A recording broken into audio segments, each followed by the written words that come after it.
The operations presented in this video are meant to be instructional to ensure quality construction.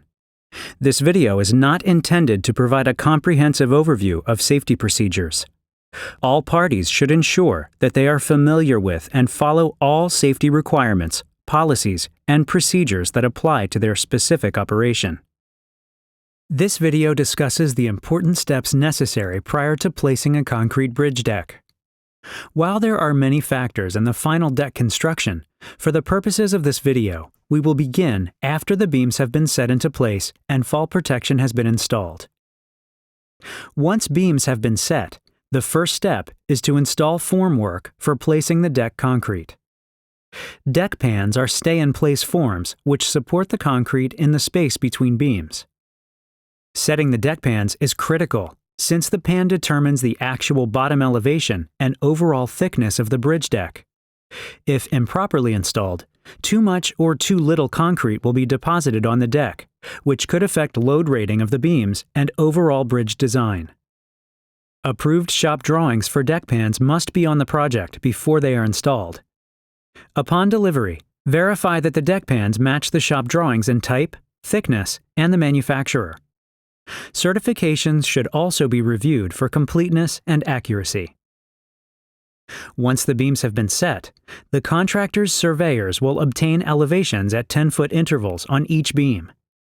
These elevations will be entered into a computer program which accounts for finished grade elevation, unloaded beam camber, and loaded beam camber. The output of the program gives the contractor measurements to follow when setting the support angles for the deck pans. A copy of the contractor's computer output should be obtained and reviewed by the inspection staff prior to installing the deck pan support angles. For example, for beam number 4 at station 170 plus 00, the bottom of the pan should set 0.11 feet below the left side of the beam and 0.07 feet below the right side. The contractor's surveyors will then place grades on each side of the beam for setting the angles. It is very important to communicate with the surveyors to understand what these grades represent. Some surveyors will list the fill height to finished grade, while others may show the grade to the top or even the bottom of the pan. Measurements are best checked by the inspection staff when the layout is being performed prior to welding the support angles in place. The welder's certifications should be checked by the inspection staff prior to any field welding being performed. Certifications can be checked at the American Welding Society's website.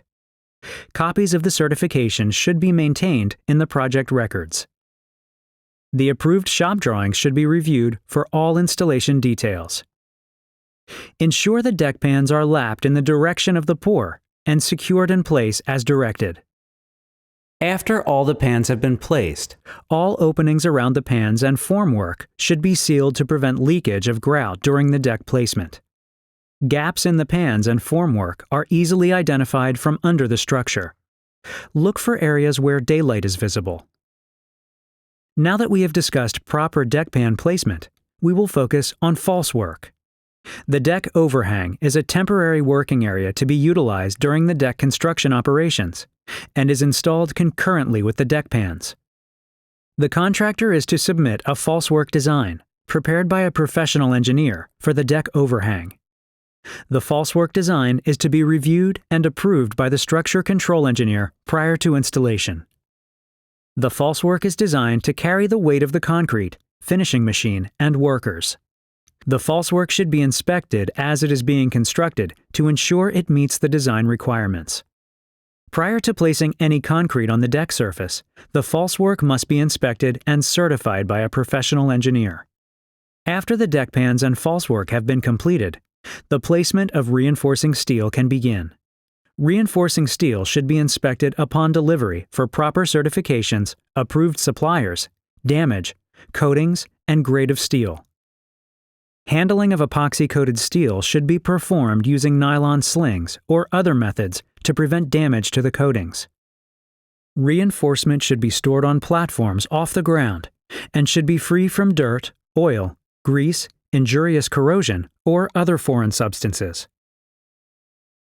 Any epoxy-coated reinforcing steel that will be stored for longer than 2 months must be covered with opaque polyethylene sheeting to protect the coating from ultraviolet light. Galvanized reinforcement must be protected in the same manner if being stored for longer than 1 month. Mechanical splices are used to connect pieces of reinforcing steel to allow load transfer from one piece of steel through the next member. Mechanical splices are typically used for phased construction, when only half of a member can be constructed. The second half of the splice is manually installed after the change in construction phasing.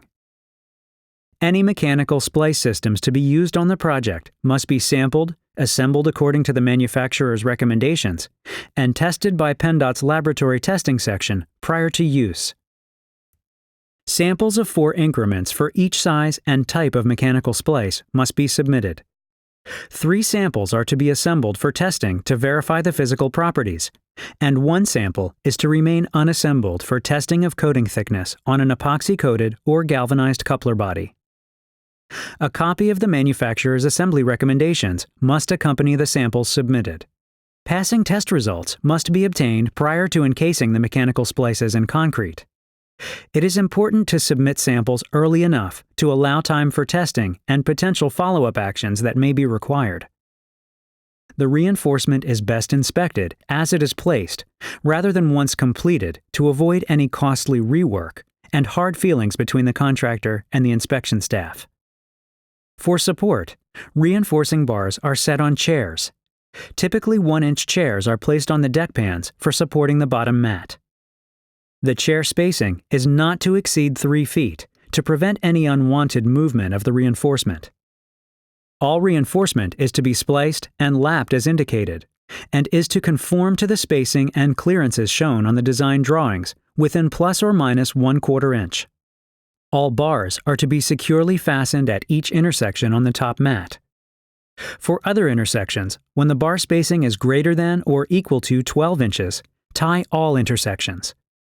When the bar spacing is less than 12 inches, either tie all intersections or tie alternate intersections in each direction to provide a staggered tie layout.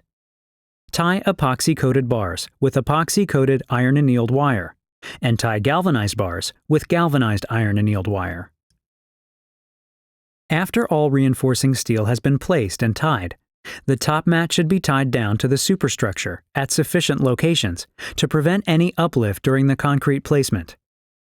Visual observations can be made for any obvious high or low areas in the deck steel. A 2-part epoxy touch-up kit should be used to repair any damaged epoxy coating. A780 zinc paint should be used to touch up any damaged galvanized coatings. Epoxy-colored spray paint is not acceptable. It's important to plan well to achieve quality in a bridge deck. At least 2 weeks prior to the anticipated deck placement date, a deck placement plan is to be submitted to PennDOT for review and approval. The plan must be approved by the structure control engineer. The minimum requirements of the plan are covered in the Project Office Manual, Part C, Section 10, page 8. Every aspect of the placement should be covered in the plan. A deck pre-placement meeting is also required at least 2 weeks prior to the deck placement. This meeting should include all parties involved with the placement, including inspection staff, the contractor's superintendent, foreman, technicians, district structure control engineer, quality assurance, district materials representative, and the concrete supplier's representative. All aspects of the deck placement should be reviewed in detail. Guidelines for the pre-placement meetings can be found in the Project Office Manual, Part C, Section 10, page 10. Now that the deck steel has been tied and the planning has occurred, we can set up the finishing machine that will be used to place the deck. The finishing machine will run on screed pipes.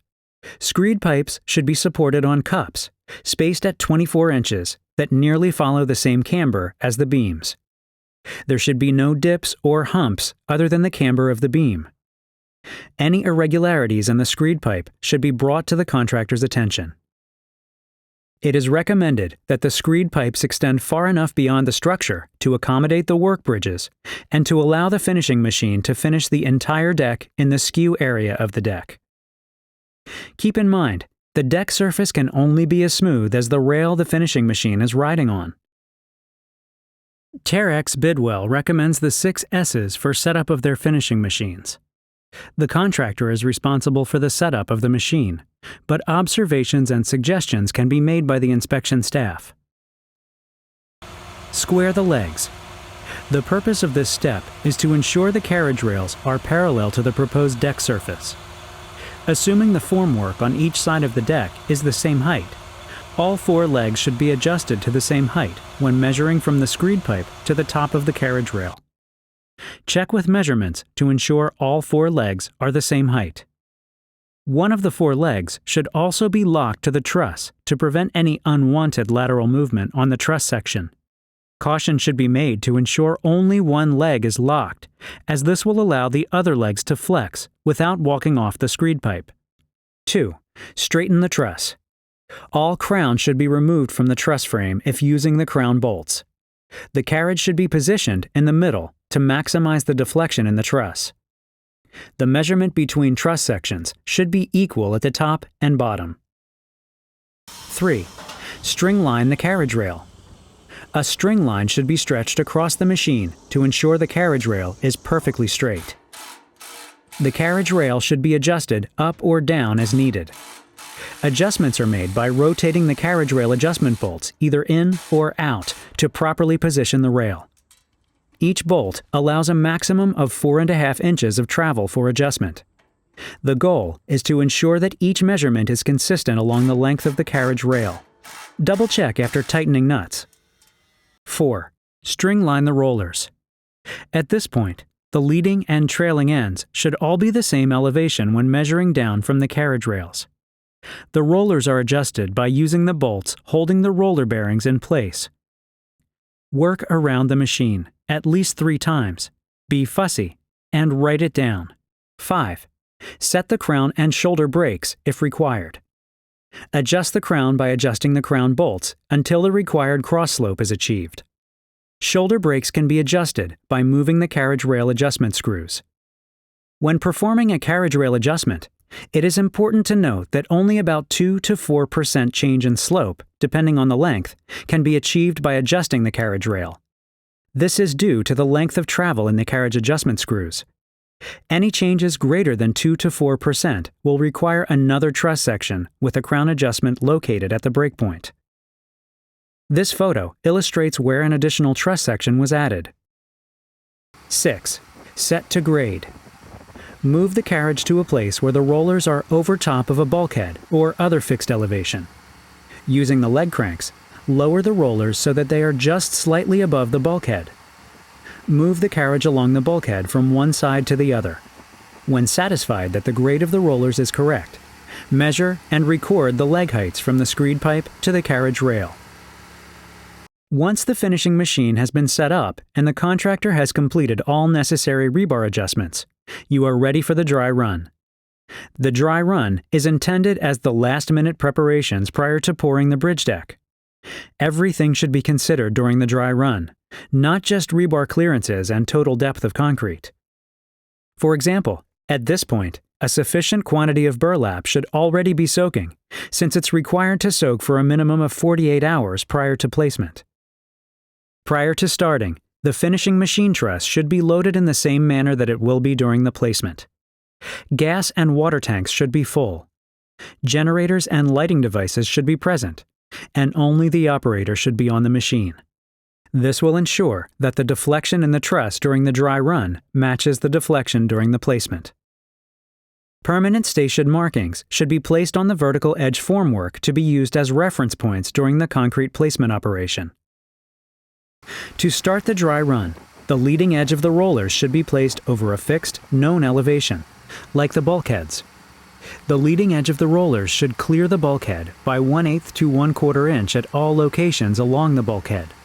All bulkheads or expansion dams should be checked for clearances. If problems exist for clearances on the bulkheads, the legs should be equally raised or lowered to properly clear the bulkheads.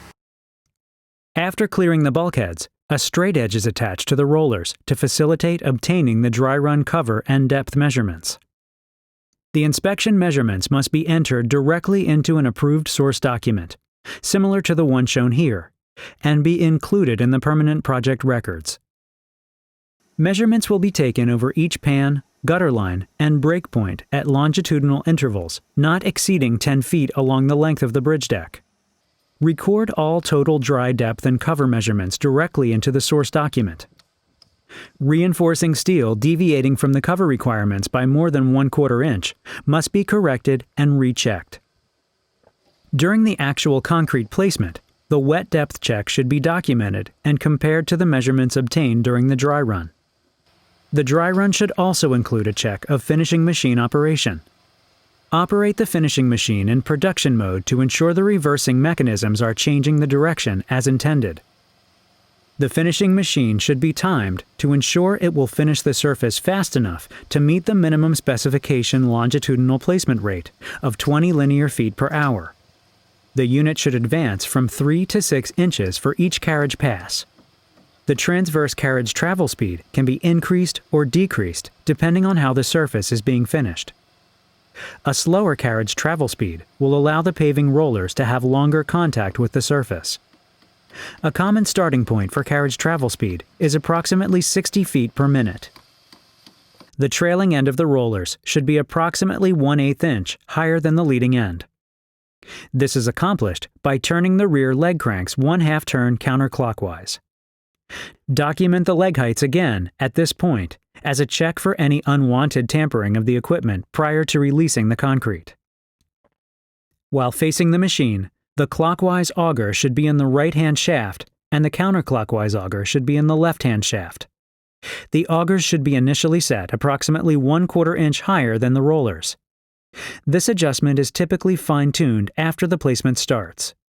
The augers will form an imaginary V when installed correctly. The finishing machine must apply vibration to the plastic deck surface through a separate attachment from the machine manufacturer or by other means approved by the representative. Install and adjust attachments according to the manufacturer's recommendations. In advance of the deck placement, check systems to ensure proper operation. The drag pan and burlap drag H-frame should be mounted 5 to 7 inches above the finished surface. If the H-frame is too high or the chains are hooked too high, the pan will tend to hop as it is being dragged across the deck. The fogging equipment should be checked for proper operation. Nozzles should be pointed up, and the entire area behind the finishing equipment should be fogged. The nozzles should produce a fog and not spray or leak on the concrete. Water should never be sprayed directly onto the surface of the concrete. Before the actual deck placement, it is important to make sure all necessary equipment and tools are available. This includes all concrete testing supplies, 10-foot long-handled straight edge, floats, rakes, shovels, vibrators, evaporation rate monitor, and tining rake if applicable. Also, any needed lighting and generators should be checked, and a concrete cleanout facility for trucks should be available. Materials for curing should be on hand, such as intermediate curing compound, an adequate supply of water, pre-soaked burlap, soaker hoses, and polyethylene sheeting. Plastic should be on hand in case of any unforeseen rain. When the forecasted low temperatures are to be between 35 and 50 degrees at any time during the entire curing period, cool weather curing materials must be placed in addition to the normal curing materials. Blankets and polyethylene sheeting must be on hand to be placed on the deck. When the forecasted low temperatures are to be less than 35 degrees at any time during the entire curing period, the underside of the deck must also be enclosed and preheated prior to placing concrete. Heating can be accomplished by circulating hot water through lines placed under the deck, or by placing a series of heaters inside the enclosure. Other items to consider are the concrete pump or telebelt location and reach capabilities, along with any needed traffic control accommodations for the concrete delivery trucks. Concrete should not be released until the pump or telebelt is on site. Also, there should be a backup plan with equipment on hand in case of a breakdown. Final rebar touch-up should be performed on the day prior to the deck pour. All damaged epoxy coatings should be repaired with an approved 2-part epoxy touch-up kit. A final cleaning of the deck should also be performed the day prior to the deck placement to remove all mud, dirt, sawdust, tie wires, etc. Vacuuming or pressure washing are acceptable methods for cleaning. Measures should also be taken to avoid tracking dirt and debris from the approaches onto the deck. Getting a quality bridge deck takes considerable upfront effort. Good planning, active communication, and attention to detail will help to ensure a smooth placement and a quality bridge.